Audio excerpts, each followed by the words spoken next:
What's up, guys? It's your boy Cielshock from USA Mini 4-wheel drive racing squad, and I'm a teacher here in Noobworx. And today we are going to talk about this charger, crosse BC700.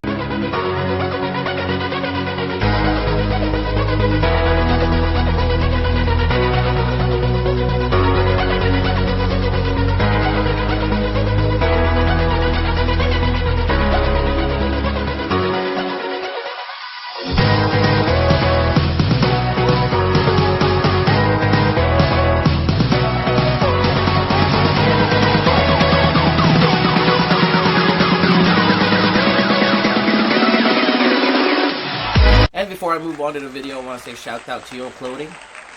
Yo Clothing and Band Royalty t-shirt is already out here in the US. It's available with black, red, and white shirt. It's only limited stocks, so you can hit me on Facebook, Instagram, or on YouTube for the shirts.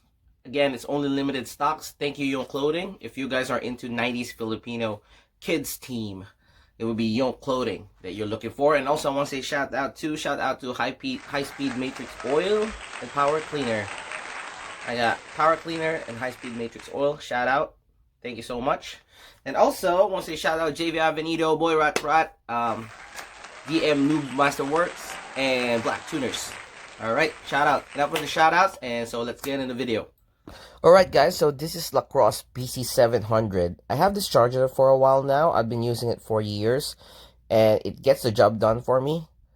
I made this video because a lot of people is requesting about it, and they were wondering why I use this a lot. So I'm gonna show them, and I'm gonna show you guys how this BC700 works and all its functions, advantages and disadvantages with this known charger.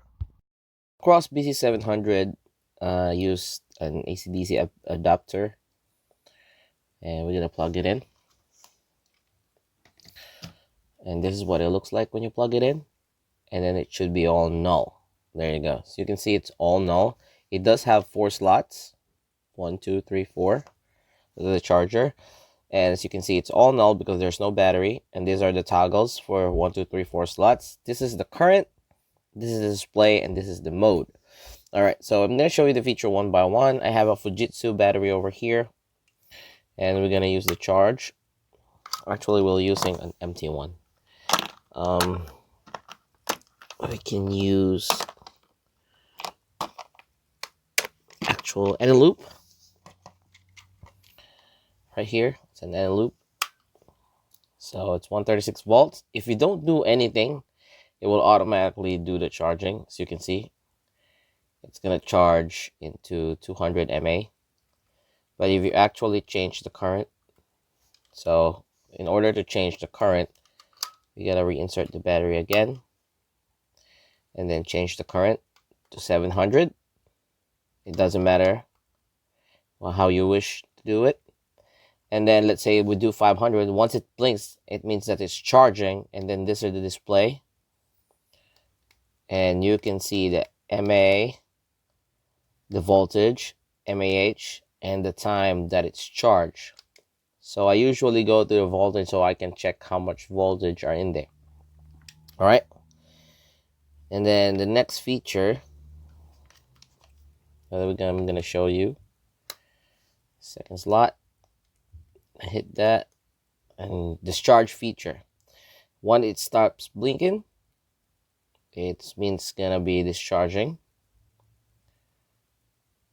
Alright. And if you look at the current, you can change the current here too. And then if you do hit the display, it show you the MA, voltage, mAh, and the time of discharge as well.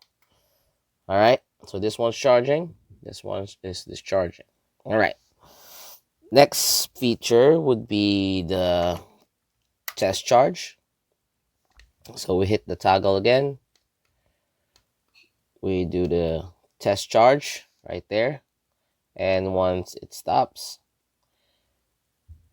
you can also monitor same features like hit the display, voltage, mAh, charge.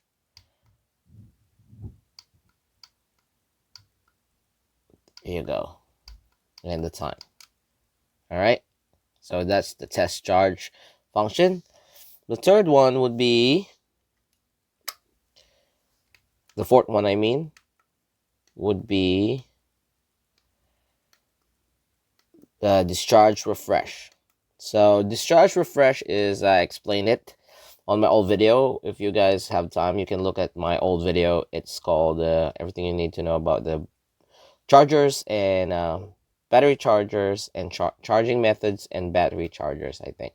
So you can find it in the Noobworx page. But when you're discharge refreshing, so basically the battery will be discharged and then the battery will rest, the charger will rest, stop, and then charge it again until the battery is optimized and it's accurate.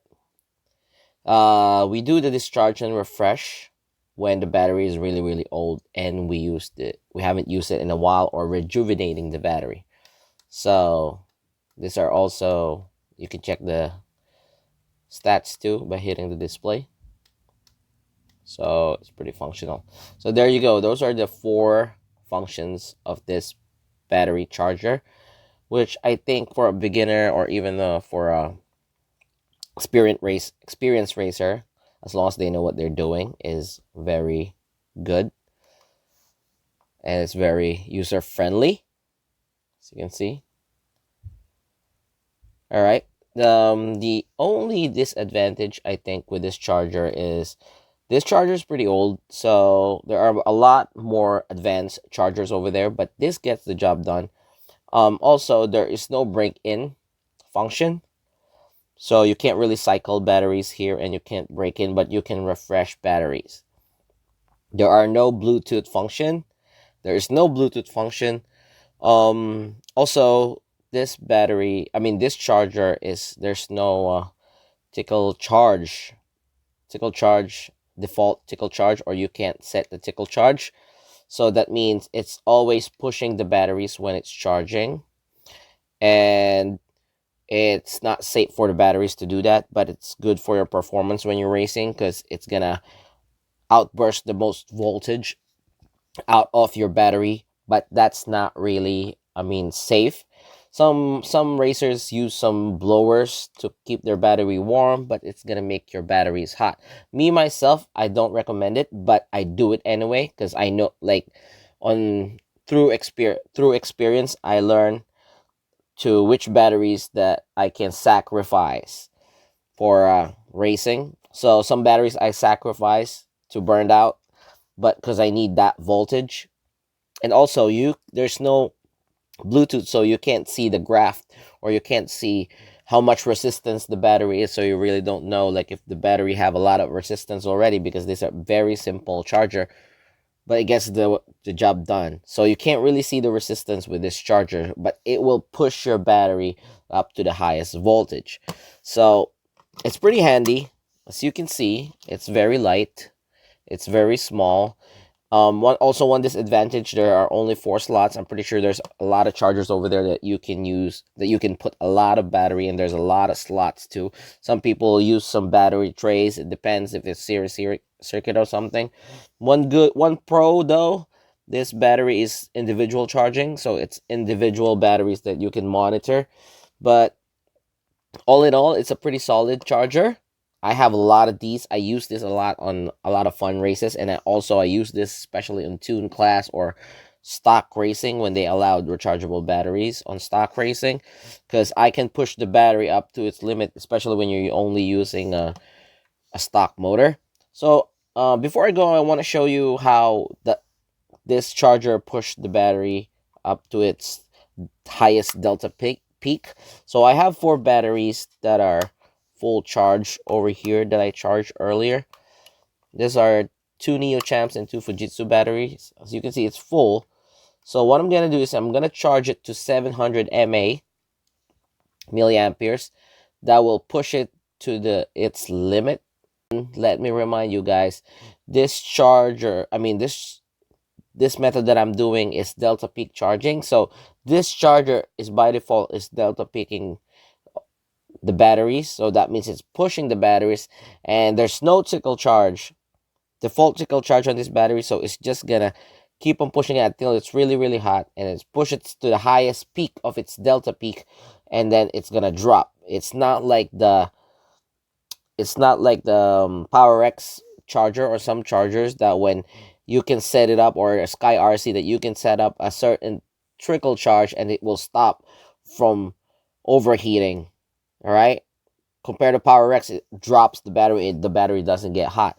But this, I will promise you, I'm like 90%, the batteries will get hot all the time. It will get hot all the time because it's always delta peaking. So as you can see, it's all full charge, 1.47 or 48 earlier, and now it's pushing the batteries to the top. So it's pushing the voltage up, and this is why I love this charger. It's like sacrifice, you know. It's like a love-hate relationship, because it's gonna burn up your batteries through prolonged period of time of racing, and it doesn't really take care of batteries, but also it pushes your batteries to high voltage, that especially on high-speed racing, I love using these chargers. Also in tune class, it makes my tune motors go really, really fast, and then by the time I'm done with the heat or the race, I can pop it on the charger and then push it again, and then by the time I'm next in line again for the second heat, it's pushed to, it's like maybe 1.54, 56, and it's really amazing, because if you're only using tune motors in tune class and also for box stock, it pushes your motor and your batteries up to its top capacity of voltage that it can output. All right, as you can see, it's going up to 1.53. All right, so all in all, this battery charger is really good. As I've said, I've been using it for years. It's really small, it's very handy, it's pretty basic, user friendly.